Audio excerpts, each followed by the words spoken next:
Įrašą. Gerai, mes dabar kalbam apie vieną svarbę situaciją, kuri pasitaiko pas mus moteris gan dažnai. Ne? Ir ta situacija yra vyras pasakė ir vyras nepadarė. Ir kaip mes jaučiamės? Mes jaučiamės apleistos, mes jaučiamės nemylimos, mes jaučiamės pamestos, mes jaučiamės išduotos, negerbiamos, nevertinamos. Vyras pasakė ir nepadarė. Tiksli visiškai situacija, ar ne? Vyras pasakė, kad bus mašina, pasiūlė sprendimą, nu, tarkim, naujoji mašina išmiegoti, nes jinai džipas didelė, visa kita, ir išvaro mašiną taisyti. Ir moteris lieka be mašinos, be to sprendimo būdo važiuoti ir spręstis pati. Klausimas yra, kodėl vyras taip elgesi. Pirmiausia, didžiausia priežastis, nes vyras yra įpratęs gyventi dinamikoje santykiuose vaikas mama. Ką reiškia mama? Jinai išsisprendžia dalykus. Jis kaip vaikas nori parodyti dėmesį, nes myli visą kitą, tu važiuok, o paskui pasielgia vaikiškai ir atsakomybės jau nebegauna. Jis nebegauna poelgio pasiekmių. Poelgis buvo netinkamas. Mašina išvežta tvarkyti, moteris liko be mašinos ir be pirminio plano, kad miegos mašinoje praleis gerai laiką. Dabar jinai turi pati tvarkytis, dėliotis. Ką dažniausiai moteris, būdama mamos pozicijoje, daro? Nu tai jinai taip tyliai ir tvarkosi. Nurijau, ką dabar darysiu? Tai nemiegosiu. Nu, nėra tos mašinos, įsiūlė, miegosiu mašinai, nėra tos mašinos, nemiegosiu, grįšiu naktį. Nu, nieko tokio, grįšiu, vis tiek biški pabūsiu. Vietoj to, kad pasidarytų emocinį darbą, kodėl reikia, Roberta, daryti emocinį darbą, tai jisai turi pajaust mano pasiekmes, taip, jis turi pajaust tavo kaip moters energijos pasiekmes. Kaip vyras, kad vyras nesusitvarkė, o ne mamytės. Tai tu pasakėjai, tu nepadarėjai, tai tu vėl eilinį kartą visada taip su tavim, aš visada turiu keisti, su tavim nieko negalima, negaliu Nu žinote, ne? Čia yra mūsų emocijos, kai yra pyktis, liūdesys ir jos nėra neutralizuotos. Tu visada, amžiais, niekada. Nu žodžiu, šitokie pokalbiai. Žinom, tokie pokalbiai mus veda. Kur mus veda tokie pokalbiai? Eik tu!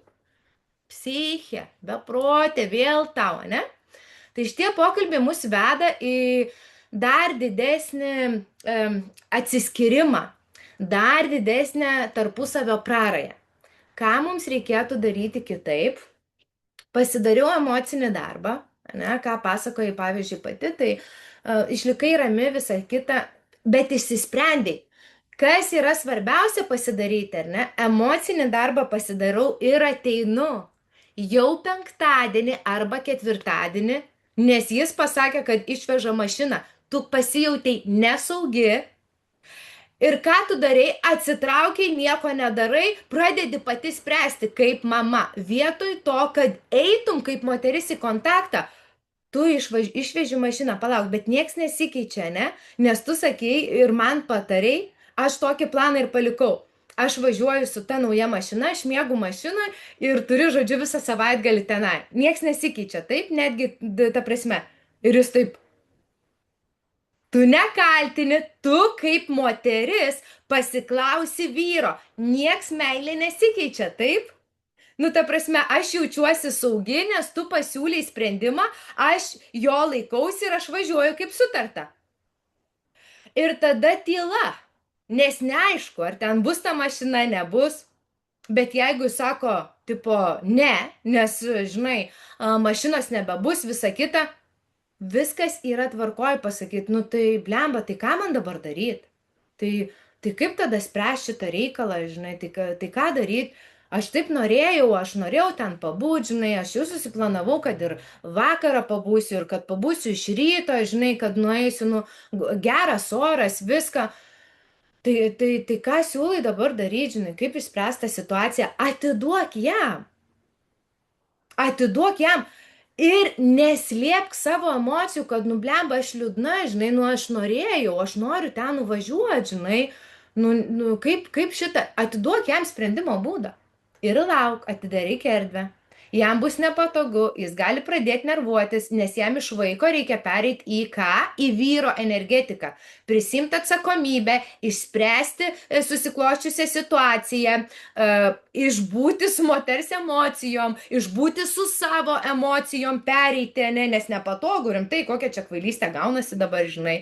Ir aš pasakiau, ir tai buvo, ir jinai dabar nelaiminga, kaip čia dabar daryti, žinai. Ir leist erdvėj būt. Žinai, tai kaip man išspręst? Nu, tai patark, žinai, nes aš pagal tavo dabar, o ką dabar? Gali, ta prasme. Eiktų, žiūrint, ką jisai pasakys. Dažniausiai, kai moteris ateina iš moters energijos, vyras atsako vyriškai. Jis pradeda spręsti, gal ne iš karto, ne čia ir dabar. Duok erdvės. Valandą, dvi, jis sugrįž, bet be kaltinimo, be rodymo, tu ir vėl, tu visada, tu niekada. Nu, žodžiu, ne? Jaučiu tą emociją, nekaltinu, klausiu. Aš į jį kreipiuosi kaip į vyrą, aš matau kaip vyrą. Nes kai mes kaip mamos ten bandom parodyti, kokia tu nuliūdus, tai tu jį visą laiką vertini, teisinu, jis vaikas energetiškai, ką jisai kaip vaikas sako, eik nuo galvos, tu ir vėl čia, žinai, tu ir vėl joji, tai. Tai labai svarbu eiti iš moters energijos.